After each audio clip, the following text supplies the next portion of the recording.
Hola everybody, Josh here, and welcome back to another video. I know it's been a minute. If you watched my YouTube short, you know what I was going through. If you don't know, go ahead and watch that short. It'll basically explain everything. But anyways, today is an exciting day because our new gear is here. What's inside of here, man.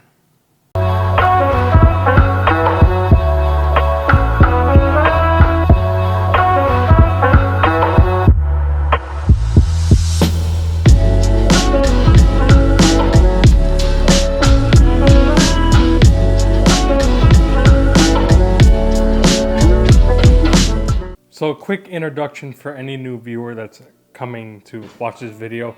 My name is Josh. I am a theme park vlogger. I like to go out to theme parks and talk about all theme park news, mostly in the Orlando area. So you got Disney, SeaWorld, Universal, all that fun stuff. We tend to go out there and just vlog our days and stuff like that. You know, call me a theme park vlogger if that's what you want to call it. But where I like to be different is I like to shoot photography while I'm vlogging through my day, and I think that's something unique that really there's not that many people that are doing that. And now that I got everybody up to speed with that, this is a reminder, if you guys do like today's video, make sure you do like and subscribe because it does help out the channel a lot. But anyways, let's get into what's in this bad boy. Now, if you are a regular viewer, you know very much that I shoot Leica cameras. They are my bread and butter. I used to have the Leica Q and the Leica M10, and I traded them for the Q3, which is what's going to be in this box right here. Now, I won't lie, I wasn't too emotional about having to trade away the M10, because yeah, I was using it, but what I was getting out of it was so opposite to my workflow, and I like to take more fast shots, more speedy photography. Could I have done that with zone focusing? Yes. But can I do that with the Q that I had? Yes. And that's where we ended up getting the Q3. Now, if you know me from my content, you know very much that the Leica Q is my workhorse. I would argue that the Ricoh GR3 and potentially the GR4 when it comes out, I mean, those are the two cameras that I know very well. They're my bread and butter. Most of my best work came from those cameras, and they mean so much to me. I had to really sit down with myself and remember where my bread and butter is, right? We're going back to that term, bread and butter. So for me to get a Q3, I'm very familiar with this camera. I know everything about these settings, and I'm gonna walk through the settings that I'm gonna set up on this bad boy when we open it. So yeah, that's what this video is really gonna be about. It's the unboxing experience, but also going through my personal settings and preferences I like to put on my cameras, and maybe you want to adapt them to your cameras. If you are someone that is thinking about getting into photography, or you're in photography and want to look at a different perspective how someone else uses the camera, I mean, you more than likely, a lot of the settings I'm going to set, you can put these settings on any camera. You don't need to get a Leica to be able to put these settings on. Now, if it is a setting that's exclusive to Leica, I'll do my best to let you know that you're probably not going to find this on another camera, but that is highly unlikely. So today's video is going to be a little different. Well, I would say very different from our usual content here. We're going to talk about mostly photography here, and I'm going to go through the unboxing experience of what Leica unboxing experience is. It is actually very unique, believe it or not. Anyways, let's get into this unboxing. I am super excited, man. I can't believe I got this thing. Actually, I would like to say one last thing. Sorry for the teaser. I ended up trading my Leica M10 and my Leica Q to be able to get the Q3. I'm not too emotional about giving up the M10. I am very emotional about the Q because I've done so much work with that camera, and honestly, I'm emotional, but I'm really happy that I got the Q3 because there's a lot of big changes that they made from the Q to the Q3. And you know, if you are familiar with Leica, you're probably wondering why not save the money and get the Q2. This might be a hot take. I hate the Q2. There's a lot of things about the camera I don't like. I think the way that they render color is actually the most poor between the Q2 and the Q3. I think it renders colors the worst, but also I feel like dynamic range is not as good. I mean, there are videos comparing the Q having close to the same dynamic range as the Q3, except you have 60 megapixels here. But anyways, we'll get into that stuff later. Okay, the seller taped this up really well. which I'm gonna shout out the seller pretty soon, but we're gonna unbox it first. All right, I just took the tape off. I just went ahead and cut that part of the video. All right, here we go. Oh, that's taped up very well. Look at that. Hey, he killed it with the wrapping. He definitely made sure that this was secured. Okay, here we go. With all the bubble wrap off of it. Make sure there's nothing else in the box there. Nope, that's all. All right, let's get into it. So right off the bat, you can see some Leica branding right there on the box. It says Leica Q3, and I have the US version there. Actually, it says Europe, US, and Canadian, or Canada. I don't know what the difference is between the other ones, but nonetheless. All right, we're gonna open this up. This is like the funny thing about Leica. This thing opens up like a transformer. It's like, it's so silly, but man, look at that.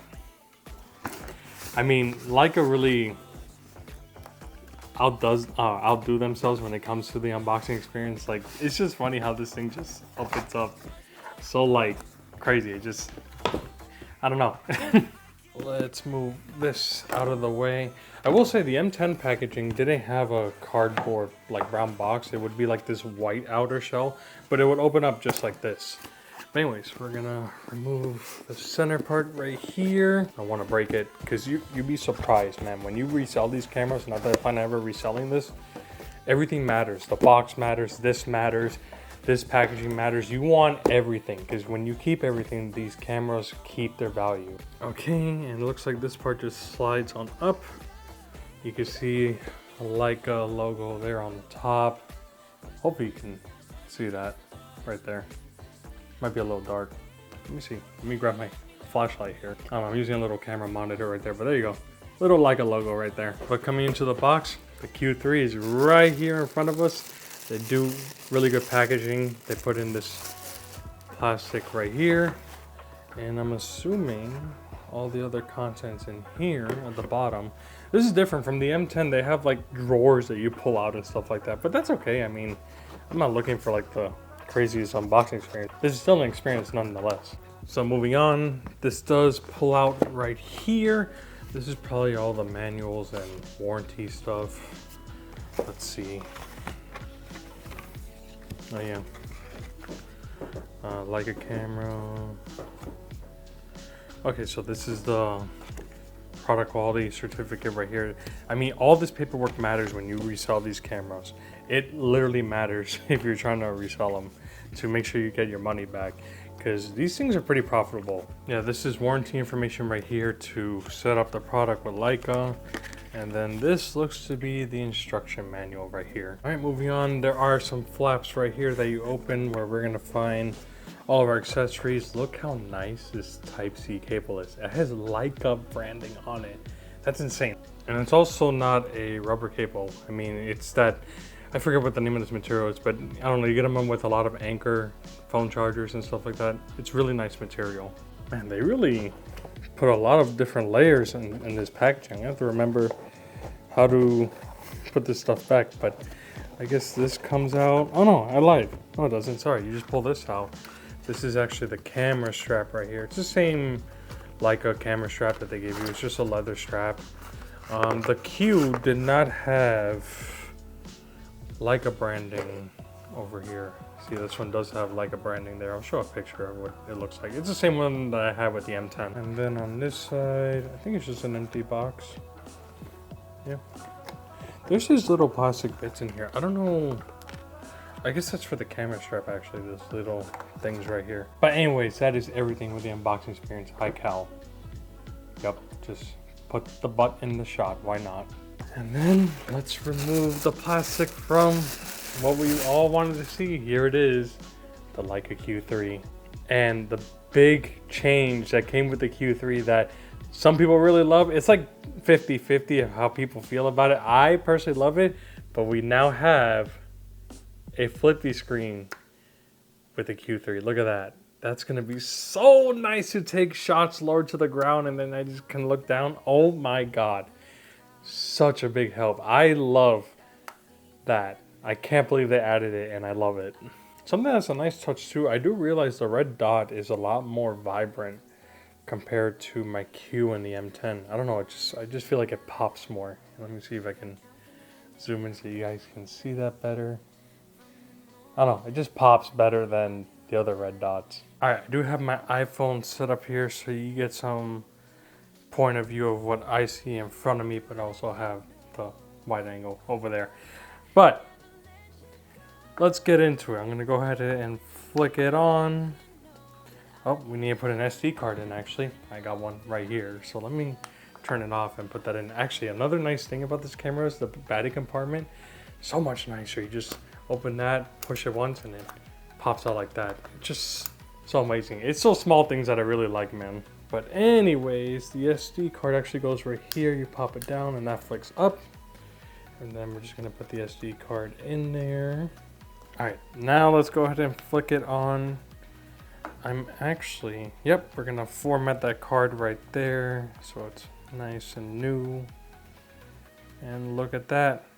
Something nice is that I love that the camera has Type-C charging, because that's kind of what I'm doing right now. That's why I'm kind of off to the edge of the table here, because there's an outlet here. So this cable is not the longest, but nonetheless, still nice quality. Now, actually what I'm gonna do is I'm gonna go into menus real quick. We are going to restart this camera as new. Menu, menu, menu, menu. That's weird because oh, there we go. Oh, I see now, because when I go to something where you have to click this side. So you just gotta hit the menu to go to the next page. But we're gonna actually reset the camera and we're gonna reset everything. We're gonna go, yep, reset user profiles, reset Wi-Fi and Bluetooth. We're gonna make this thing brand new. Alright, so it says please restart the camera, so we're just gonna flick it off, flick it back on, and then we get this cool animation right here when we turn it on. It's so freaking cool, man. Look at that. Welcome to the Leica Q3. Okay, we're gonna says English. Oh, it's actually gonna ask us to do the app right now, but I'm using my phone to record, so I think I'm gonna do this off camera. All right, moving on from that part, I did it off camera real quick. It's very simple. You just follow the directions. It connects to your phone via Bluetooth, all that fun stuff. It's a very quick process. I mean, there's loads of YouTube videos if you want to check out how all that works. There's nothing really special about it. You just connect in the camera. So anyways, let's get into our settings here. Hit record on the phone.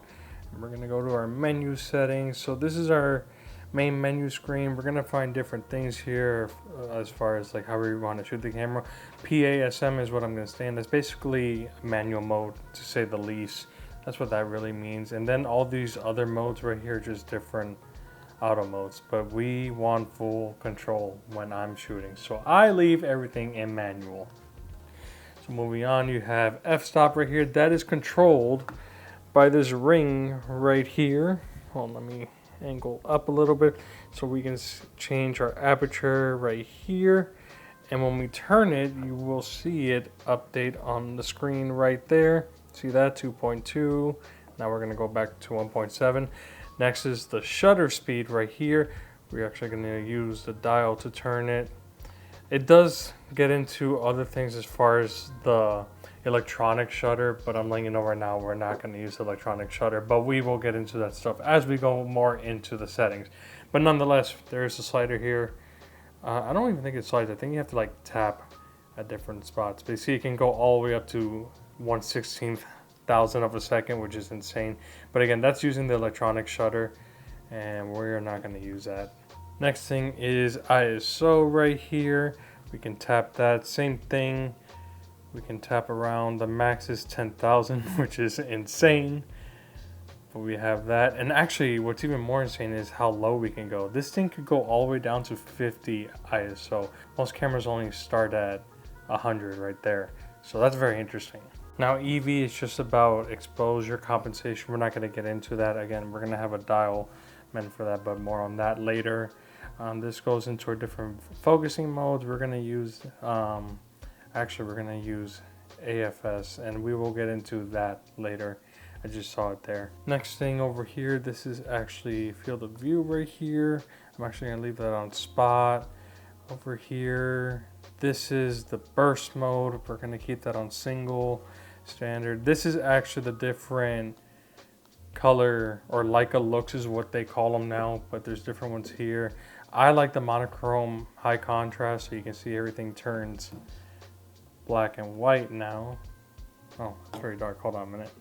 We gotta lower our shutter speed there so you can actually see everything's in black and white now. So that's what this is all about. And this is the one I'm going to use a lot too. Is standard and monochrome black and white high contrast. And then next thing here, this are probably the user profiles right here. Yeah, develop profile and cancel. I think we can make more profiles in the settings. We'll have to look at that. But that's where you can get to your quick menu to pick between different profiles. I mean, it's nice if you want one for like portraits and then another one for landscapes, or even if you have multiple people using the camera, you can name one, like for me, Josh, and let's say if Katrina want to use it, she could have her own and name it Katrina and all that fun stuff. Now, next thing over here is the field. Hey guys, I needed to correct myself here because I did not like how I worded that. So in this setting, it's actually about how the camera's gonna meter light, and you have your different settings here. So in this case, the usual Leica one that most people use is center weighted. I like to keep it center weighted. Some people like to use multi-field, but I'm gonna leave it on center weighted. That's what I always use when I was shooting with the Leica Q. I don't recommend using the highlighted weighted. This camera is very sensitive when it comes to highlights. It's almost, actually it's the same sensor as the M11, but it tends to be very sensitive to like kind of more like the M10. And I can't even tell you the amount of times I have blown out highlights on the M10. It's very easy to do, and that is something I have to adjust to with the Q3. With that being said, I'm used to it, so it shouldn't be difficult for me. But nonetheless, I am not gonna recommend using the highlighted weighted. Basically, it's gonna look out for your highlights and make sure that you don't overblow them and stuff like that. But again, I feel like you can control that with different tools that, again, we're gonna go through differently. But multi-field is pretty nice too, because then takes into account of all your fields of what's in front of you, stuff like that. But I'm gonna keep it center weighted, which is just the classic thing that most people do. I might mess around with the multi-field eventually, but just for the time being, just so I can get used to this camera, I'm gonna stick to my guns and what I've always used. But the multi-field does seem pretty intriguing. Like, there's a lot of smart features that this camera has, just like how there's intelligent autofocus on here, which is the IAF that I was talking about earlier, but I didn't really get into detail with it. But I rather just have regular autofocus, and I want control of what I want in focus. I don't want the camera to decide what should and shouldn't be in focus. I want control of that. So it's a nice detail nonetheless, but at the end of the day, I'm the one shooting the camera. I'm in charge here. Now moving on with the settings here. Next is your white balance. So you have daylight, cloudy, shadow, tungsten. That's a nice one if you ever use a flash. I don't use flash at all. Gray card. Actually, this is really nice because then you can go out into your environment and you can put a white card in front of the camera, and then it could set your your white balance based on that. But honestly, I just leave it on auto white balance. I'm very much basic. If I want to edit anything in post, I can easily do that, but that's just me. But that gray card setting is nice to calibrate based on your lighting settings and like where you are and things like that. Next thing here is about files. I like to shoot both JPEG and DNG. You can see different, oh, hold on a minute. There we go. I think the little thing, so whenever you put your face up to the viewfinder or the EVF, it actually turns off the screen and it's going to show you all the stuff inside the EVF. Like you can see it there a little bit. See it right there? Yeah, so that's why it does that. But anyways, I like to shoot both JPEG and RAW. Basically, when you take a black and white image and it's a DNG file or the RAW file, you can see it with the black and white filter on the camera, but when you take that file out of the camera and put it into Lightroom or wherever you're going to edit the photo, it actually restores it back to the color image. When you do a JPEG, you're baking those settings that you have on the camera onto the photo. So when you export it, you're going to see those black and white colors. JPEG, I usually use because I like the colors that I get with the Leica, but sometimes it could be too much and I need the raw files so I can adjust how I really want the image. But I usually gravitate to JPEGs more. With that being said, over here, you have large JPEG, large DNG. Basically, it's just gonna compress it like large JPEG, small DNG. I am gonna leave it on large because I want full dynamic range for both. Let me make sure, yep. These are just DNG settings, so we're gonna do JPEG and DNG. I want both. Next icon here is about Leica Photos, so that's the app for your phone. And then what is this over here? I don't even know. Oh, this just goes to the main menus over here, which is where we're gonna go next. All right, stick with me everyone because this is gonna be a longish video. We gotta go through 6 pages of settings. So I'm gonna try to get through it as quick as possible, but I do hope you're finding this informative. And honestly, leave a note in the comments or leave a comment in the comments if there's stuff that I didn't say correctly, because I'm always learning too. And I'm curious of how you shoot if you are a photographer. Now in a lot of these settings we got from the quick menu, but drive mode, this goes back to that burst mode. Again, I'm gonna leave it on single. If I wanted to use burst, we'll get there. Something that was very interesting about the regular Q, there's actually 2 different power settings. When you flick it to S, that was for single shot, and then I think it was a B or something like that for the burst modes, and when you just pull the power button a little further. So it's interesting how it's digital here, but it's no big deal because I really don't shoot bursts that often. More so for fireworks, honestly, if I want that right fireworks shot during Happily Ever After or something like that. But moving on, self-timer. So this is nice if I wanted to put the camera on a tripod and let's just say it's me and Katrina, but I want an image of both of us. I've actually taken shots like that in New Jersey. I'll show some of those images now where I had to put it on a tripod and then put the timer on so I can run into the frame and get the photo in time. So the camera comes with a 2-second timer and 12 seconds. 12 seconds is more than enough in my opinion, so you can run into the frame and get the shot. Moving on, we're at focusing now. Again, this is where it gets to, oh man, there's a lot in here actually. I'm honestly gonna leave, actually I'm gonna turn that off. That's just a little light that comes out what helps with autofocusing. So I turned off the assist lamp, autofocus mode. Again, we're gonna leave it on spot. And I'm going to show that in detail what that's about. We can actually move that plus sign around, so you can see me pressing right here and you can see that little target moving, and basically when I half press it's going to focus on that. So you can see it turn green. Like let's say I want to get the tripod in focus now the tripod's in focus and everything outside is not in focus. Or if I want to get the bookshelf right there, see now that's in focus. But we're gonna put that back towards the middle. There is a setting to put the target back in the middle, but we'll get into that. We're not there yet because we have so many settings to go through. By the way, another nice touch that I like is when I hit menu and that menu twice, it goes back to where we were in the settings, so we don't have to go back every time to find where we were. So going back to focusing, I will show another different one. So that was spot. Another cool one is zone, and you can see when we pull that up, it's gonna get a whole zone in focus, so hence zone focusing, what that is. But again, you can move that target around and get a specific zone in focus there. So that's how that works. There's different types of focusing this camera offers, but again, for the time being, I am gonna keep it on spot. Oh, actually something else I forgot to mention, being able having to focus using the arrows, I can actually touch the screen, so I can tap at where I want that focus to be.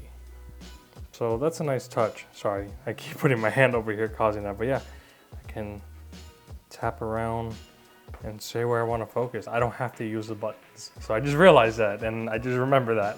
All right, next thing, exposure metering. This again was on the quick menu, multi-field, highlight view. Again, I'm gonna keep it on center weighted. I think I left it in multi by accident, but yep, we're gonna keep it on center weighted. Exposure compensation, we're gonna skip that. We're gonna skip ISO. We're not gonna get into that. We're gonna hit menu for the next page. Now this setting is important for the next one. I did not know this until I was watching different videos about the Leica Q3 settings, but auto ISO settings. Right now it's set to 6400. We're actually gonna boost that all the way to the very top. Now granted, I usually set my ISO myself. I usually don't use auto ISO. But why am I setting it to the max limit of 10,000? I learned that when you cap off the amount of auto ISO that you want your camera to allow, and we'll get into ISO in a minute, but just know when you set that to such a minimum amount, it's actually going to affect your shutter speed. So if you cap it out at 6400 and you're shooting at 1/30th of a second, the camera may bypass your shutter speed settings and actually go to a very slower shutter speed to make up for that brightness, because you don't want so much noise and grain going into your image. That's what ISO is. It's raising the brightness, but the trade-off that you're getting is that you're gonna get like that grainy, noisy look on images with low light. So when you cap it off with such a limited number, your shutter speed might be affected by that, and you may get a way more blurry image from your hands just naturally shaking. So yeah, it's honestly your best interest to keep it set to the highest so that doesn't happen and you have full control of your shutter speed if you care about your shutter speed. Now with that being said, again, I usually set the ISO myself and I don't touch it. I am not very fond of auto ISO, and something interesting was with how the M10 was set up, there was a dial off to the side and you can set your ISO with that. I found it really annoying and a little inconvenient. I mean, Kevin likes to use it. He has an M10 and he likes to move it. I always kept it in auto. So that was something that bothered me a little bit about the M10. It wasn't a big deal. But given with the Q, I never kept it in auto ISO. So I'm glad that I can have full control of that again. But nonetheless, this setting is very important in regards to that. Now continue going through here, shutter speed limit, that's again the shutter speed limit. I'm not going to touch any of this. I'm going to leave it auto. I don't use flash, so I'm not going to touch any of this. The biggest thing I wanted to talk about here was setting that maximum ISO to the highest amount. Okay, moving on, auto white balance. This again was on the quick menu. It's just a different white balance settings. We're going to go past that. File format, again, we're staying in DNG JPEG. We're keeping it. Oh, this is important too. So something crazy about this camera in this setting is DNG resolution. This camera can shoot 60 megapixels, but you can actually control the amount of megapixels you want to use at will. So opening up this setting, you have large DNG, so 60 megapixels, medium DNG being 36 megapixels, and you can go down to 18 megapixels with the small DNG. Again, DNG meaning raw file, right? Most phones, at least for the iPhone, actually the iPhone now is 48, but for the longest time, iPhone was only 12 megapixels. But again, what would be the benefit of going down to that low of megapixels, right? So oddly enough, the reason why we lower the amount of megapixels we want to use, we actually get more dynamic range with the less megapixels we use. Okay, hello again. I did not like how I worded what I said here. What I really meant to say is with lower megapixels, we actually get more color out of the sensor. So that's the big benefit of lowering the megapixels when we decide to go for a lower resolution. And later on, you're going to hear me talk about the Leica Q2, and when it came out with 48 megapixels with that camera, I feel like the colors were very bland compared to the Leica Q and the Leica Q3. So I hope that makes sense when I bring it up later. And that was a big thing I didn't like about the Leica Q2. Yes, it was 48 megapixels, but when you look at the comparison in colors that the Q was producing versus the Q2, I think they made way too many compromises on color output that the Q2 was getting and give you a higher resolution camera with 48 megapixels. Now with the Q3, I feel like they didn't make any compromises. I feel the same dynamic range that I'm getting with the 24 megapixels I was getting with the Q, and then the 60 here. So with that being said, can I lower it for more dynamic range? Yes. Will I? Probably not, because the difference is honestly very minimum from what I've seen with different photos and examples and stuff like that. I might play around with it, sure, but it's really not necessary, because again, I feel like they did not compromise on anything when they made this camera, and that's why I love it so much. And I just don't like the Q2 that much. Okay, moving on to the next thing. So we got DNG resolution, JPEG settings. So again, we're gonna leave it as large JPEG. Noise reduction, we're gonna keep that low. Basically what that means is the camera's gonna reduce the noise for you while you're taking the photo. I rather just leave the noise alone. What I mean by noise is the amount of grain in the image. Basically the camera is telling you, hey, if you want, I can get rid of that grain for you. Me personally, I'm gonna have to edit the photo anyway, so I'd rather just have full control and take out the noise myself. But that's just how I shoot. As far as film style, these again are just those Leica look profiles right here. We're gonna leave it on standard. And then actually you can go here, Leica looks, and it tells you to download the Photos app so you can download more of them for your camera. Actually, a big thing I want to do is actually go back in the film styles, and then we're gonna go film style settings. Let's go to standard. Now a big thing that I read was we want to lower the sharpness by -1 for all of them. The reason being, when you take these photos and you want to make like a huge print, if you keep the sharpness where it is at 0, you're gonna get like these round bubble shapes in your print, and that's just not good. So to prevent that from happening, we're just gonna go through all of these and change the sharpness down to -1. So we'll go to each one, go to 1, oh, hit there, monochrome, sharpness, -1, monochrome high contrast, sharpness, -1. And now we're at peace. And again, the key thing here is that's only gonna be affected by the JPEG files. The DNGs will not be affected by it. So just know that these settings are for JPEG only. So if you're shooting RAW, you don't gotta set any of this stuff up, to be honest. Okay, that's about it with these settings. We're gonna move on to scene mode. Again, we're just gonna leave it on PASM. I don't think I talked about that, but what does PASM stand for?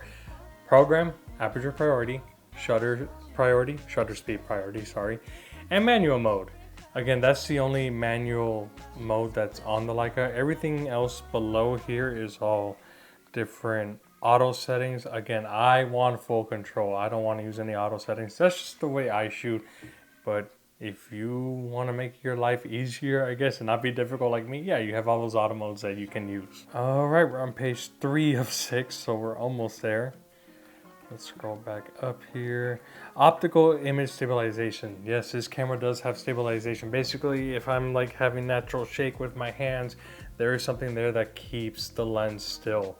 There's a lot of DJI products and stuff like that where stabilization is crazy, like with GoPros and stuff like that. It just makes your image still with like your rocky hands.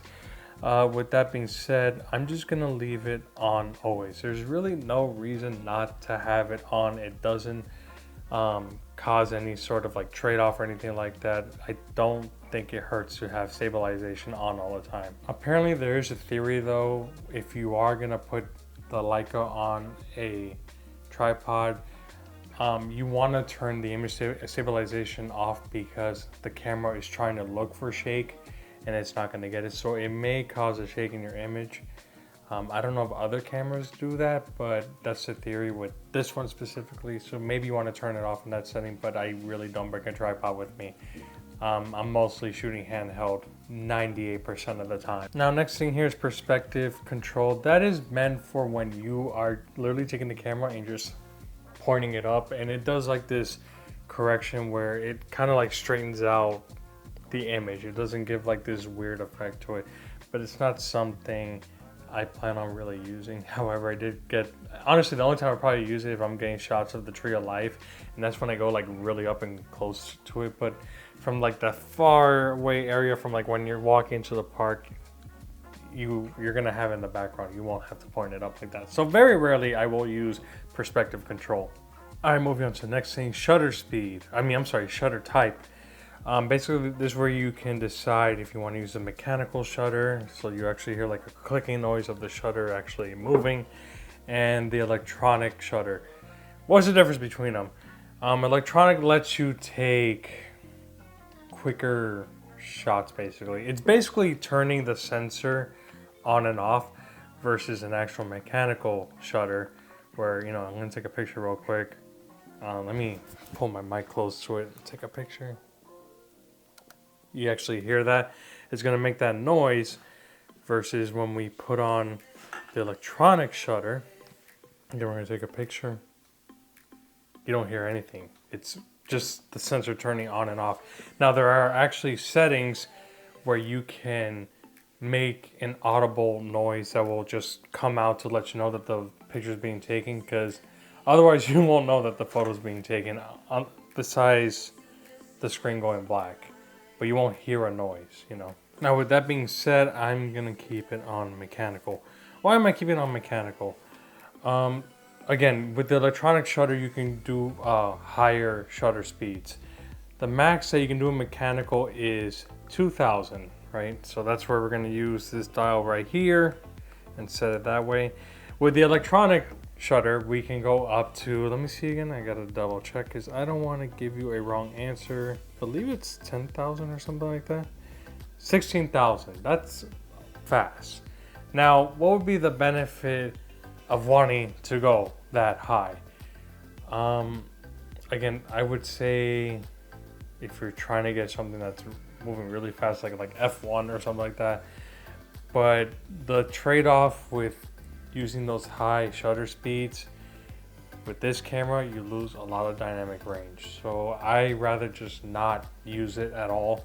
I'm just gonna stick to what I have on the camera, which is 2000. And plus, I don't really need it for my sort of photography. Alright guys, hang in there. We're almost done. We're going to go past the flash settings, exposure preview. We're not going to worry about all that. Auto review. I'm actually going to leave this off. Basically, after you take a photo, it's going to just show a preview of what the photo looked like after you take it. A cool setting is actually that there's a shutter button press. So basically, as long as I'm half pressing the shutter button, it will show the image. And the moment I let it go, it's going to show, you know, the view again, so you can take another photo. But I just leave it off and I'll just review the cameras whenever I want to. So yeah, I'm just going to leave that off. But that is a cool setting where you can half press to see it. Long exposure noise reduction. This is really freaking cool. I'm going to leave it off though. Basically, how this setting works is, let's say you are taking a photo of, I don't know, let's say you are at Universal and you're getting a Velocicoaster going by. And you know how it leaves like that stream at those very low shutter speeds? You see like a blue line and you can kind of see the train going through your camera very slowly. What's nice about the long exposure noise reduction is, let's say you hold the shutter for 5 seconds, right? What the camera is then going to do is it's going to turn off the sensor and take another picture of it dark for the same amount of time, so those 5 seconds. And the thing about noise or grain is it's never going to be in the same spot. Noise actually moves around. It's actually unique in every photo you take.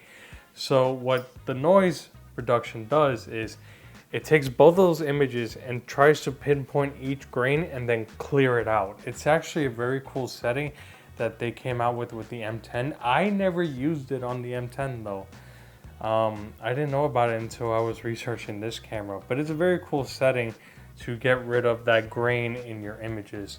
Again, can I do it in post-production though? Yes, I don't need to do this because it could be a little inconvenient, because if you're doing a long exposure of 10 seconds, that means you have to sit there for 20 seconds. You have to count the 10 seconds you took the photo plus the 10 seconds that the camera has to take up that dark image of the sensor off, and then you can take another shot after that. So if you are okay with doing slow photography, then yeah, it's pretty cool. But again, you can always adjust it in post-production. So I'm gonna leave it off because it's not something I'm gonna use like that. But it's very cool.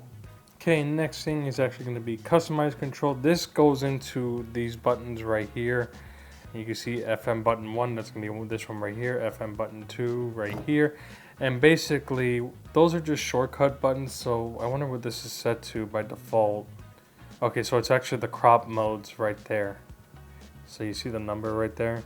So that's 28 millimeter, that's 35, 50, 75, 90. Now, if I wanted to change what this button does, I can actually full press like that, hold it, and then I could change it to something else. Now what I'm gonna change it to is, actually I might leave that one on the crop modes, but the thing is I'm not very big with cropping while I'm shooting. I like to do that in post-production, so I wonder, I have to think about this. Okay, I actually thought about it for a second. I had to turn off the camera and really think about it. I'm gonna do the film style Leica looks. One thing with the Q that I did was whenever I want to switch to black and white, I have to go through the settings and then find the JPEG colors and stuff like that. And I think it's just easier that I can just push this button now and then pick the ones from here. So there's my monochrome high contrast that I love so much. So I'm gonna make that button that. And then the second one here, I know exactly what I'm gonna make this, and that is gonna be our ISO button right there. So let's just find ISO and set it right there. So now when we push it, we can set our ISO that way. And look, there's an auto setting here if I want to do that. So yeah, that's going to be really nice. Now our third button is actually here in the center. When we press that button, we actually can toggle what we want to see with stuff here. I know a lot of people hate this bottom bar because it messes with the composition of what your photo will look like. Me personally, I'm so used to it, it doesn't really bother me that much. So this is ideally what I want, is to keep it like that. So I'm actually going to leave that button the way it is. But if I wanted to change it again, I could just hold it down and then I get that menu to pick what I want it to be. And right now it's set to toggle info levels, but we're going to leave it right where it is. Now the last button is actually right here. So we have our dial right here that turns. We'll get into that in a second, but actually this button right here, we can full press it and then again change our settings here. I wonder what it's at right now. Okay, so that's set to ISO right now. So we're gonna change that because we have an ISO button here. And I really gotta think about where I wanna set this to be like. So let me think about it. Okay, I thought about it. And what actually I wanna do with that button is, you know, I'm gonna go back to when I told you I can tap on the screen to find a focusing point. Let's say I want that target to be back in the middle. By pressing the button now, it sets it right back to the middle. That is called toggle focus point. And simply what that doing is whenever I point on the screen and focus on something that's not in the middle, I can now hit this button right here and it's gonna reset back to the middle, which is such a nice feature because with the Q, I had to go ahead and like press the different arrows around to get it back in the center, or what I thought was the center of the screen again. So it's nice that they came out with a firmware update where you can just press a button and it sets it back to the middle for you.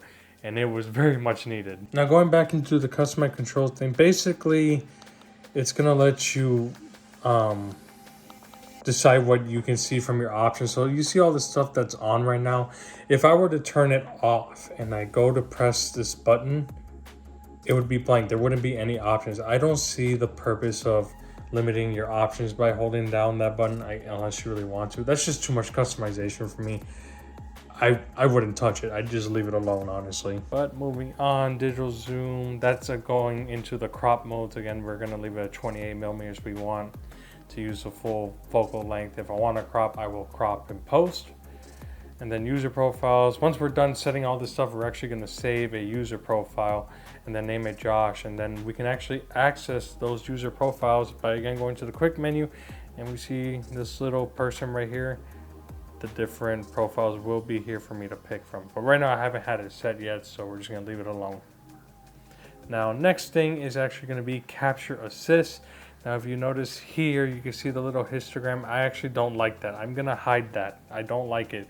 But we're also gonna add things too. So we're gonna hit menu, capture assist, and then you'll see it here for histogram. We're actually gonna turn that off. And then when we go back to our view, you can see it's no longer there. It's completely gone. But there are things I do want to turn on, which is clipping 0. So basically whenever you get too much highlights in the image, it's gonna start flashing white in the display, so you know that, hey, you're blowing out your highlights. So I'm turning that on. I will turn on the level gauge. Basically, that's gonna help me know that I am not holding the camera crooked. You can see that if I level it properly, I will get a green line. So that's gonna help with a lot of straightening and horizons and stuff like that. I want to turn on the grid, but I don't know. I feel like it's just too much information to see that grid, so I never really used it with the regular Q, so I'm gonna leave it off for now. Okay, we're on page 5, which is honestly the last page with the most settings, and then 6 just has the language settings. But anyways, let's get through this. I know it's a lot, guys, but I hope you're liking this video. Make sure you like and subscribe if you are enjoying this. It does help out the channel a lot. But let's move on. Play mode setup. This goes into video settings. We're not going to use this camera for video. Display settings. We're just going to leave all of this alone. I'm not going to mess with the display. That's just talking about the settings for like the actual display right here. Leica photos, that's just to connect to the app. We're going to skip that. Format card, that's to basically take the SD card and basically wipe it, make it brand new. We already did that when we started this video. Camera settings, this goes into different things that you can do with the camera. Like if you want to put a password on connecting the phone to the camera, and you want to put a password so someone doesn't connect out of nowhere and stuff like that.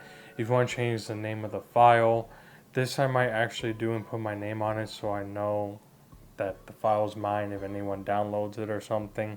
So I'm going to do that on my own time though. I won't really do that with you guys. Camera information tells you about the firmware update we're on. I got to make sure we're on the latest one, but nonetheless, that's all the stuff there that you're going to see here. Licensing information. I wonder if this is, oh, that's all other stuff. Page 6, last page finally, which is language. We're going to have it on English obviously, but nonetheless there are different languages here. We got English, Dutch, oh, hold on a minute, sorry, Dutch, I don't know, there's a bunch of stuff here. We're just gonna leave it on English. So, and then last thing is to reset the camera, which we did at the beginning of this video, but we're not gonna do that again because then we're gonna have to start this all over again. So no thank you. All right, well, those were all of my settings with the Leica Q3. Again, I'm super excited. This flippy screen, just a complete game changer. I'm so excited that they added this. This is gonna be so helpful out in the field. I can't wait to use that out there. The lens is the same as the regular Q. This lens is just amazing. I mean, really, when you think about it, these lenses, Summicron go for like, oh sorry, not Summicron, Summilux. These things go for like 10 grand. So honestly, when you're getting a Q, it kind of feels like you're just paying for the lens and the bodies for free in a weird way. So it's, given how much the lens goes for, this is actually a really good value for the camera. But same lens, again, going back to manual focus, if I didn't want to use autofocus, there's a latch right here. You can push this and then you can actually manual focus if I wanted to and do zone focusing and all that fun stuff that I did with the M10. I could always do it with the Q, and that's kind of why I chose to part ways with it. And then also there is a macro mode. This is pretty cool. Let me get a closer look with the video camera right here. So whenever I turn this to macro mode, you can see the distance scale changes. So that's just something really cool with this lens. We're gonna send it back to the regular one. Something really cool. What basically macro photography is basically something that's like really tiny. You can like get really up and close with it, and then you get like that nice bokeh behind the subject. A lot of plant photographers use it, or if you want to get insects and stuff like that. It's really cool. It's a really cool effect. So that's a nice touch right there that, you know, they've had it since the regular Q where you can do that. Alrighty, y'all. With that being said, that's gonna be it for this video. I'm sorry I had to record in my living room slash kitchen. This apartment's a little weird because the living room is like literally right there, and you got all the kitchen stuff over here. I know it's not like the best backdrop, but nonetheless, we try to make it work as best we can. But hope you guys did like this video. Again, I know it was different, but I hope you enjoyed it, and I look forward to your comments if you are a photographer or if you have interest in doing photography. And yeah, and let me know what you would want to shoot. I love that I do theme parks. There's not really that many people out there that vlog and do photography, not that I've seen. So I think it just makes me feel good that I'm doing something different from everyone else. But that's just how I feel about that. But anyways, again, guys, thank you so much. If you did like the video, please like, subscribe, share, do all that fun stuff because it will help out the channel a lot and it will leave a smile on my face. With that being said, guys, that was a little aggressive, I won't lie. But anyways, I'll see you guys in the next one. See ya.